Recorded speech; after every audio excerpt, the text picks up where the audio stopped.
নিরামিষ দিনে মোচার এরকম একটা রেসিপি হলে দুপুরের খাওয়াটা কিন্তু মন্দ হয় না।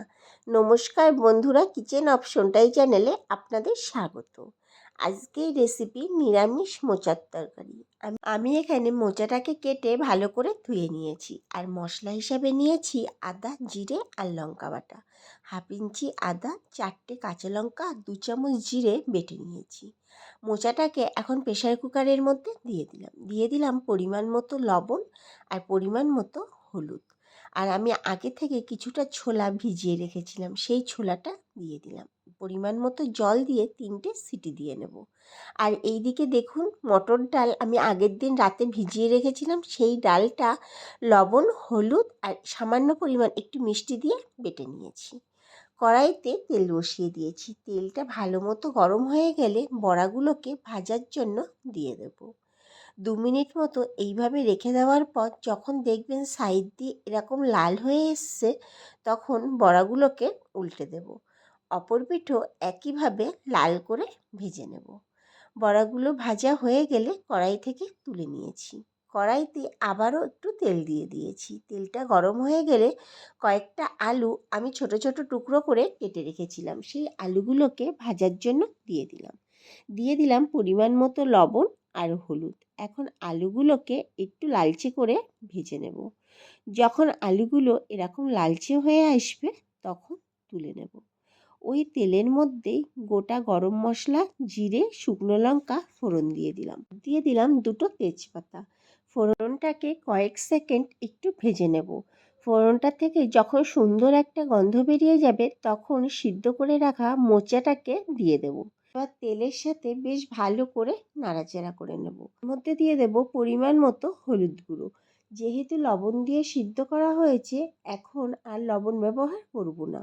সব শেষে একটু টেস্ট করে লবণটা ব্যবহার করব।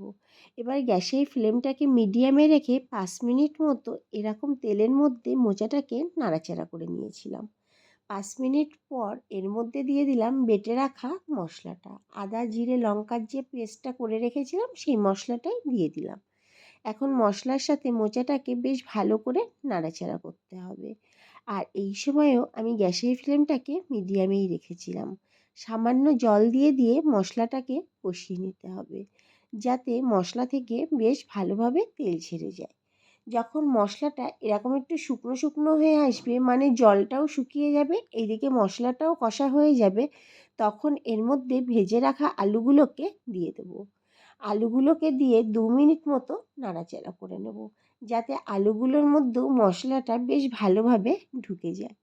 2 মিনিট পর ভেজে রাখা বড়াগুলোকে দিয়ে দিলাম, আর দিয়ে দেব পরিমাণ মতো এবার জল, আর দিয়ে দেব পরিমাণ মতো চিনি।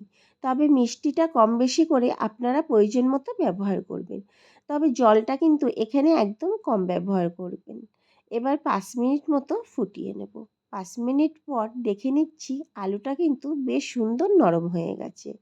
আরও 2 মিনিট মতো এইভাবে রেখে দেবো। যখন দেখবেন একদম শুকনো শুকনো হয়ে এসছে, মানে এরকম পর্যায়ে চলে এসছে, তখন একটু লবণ আর মিষ্টিটা চেক করে নেবেন।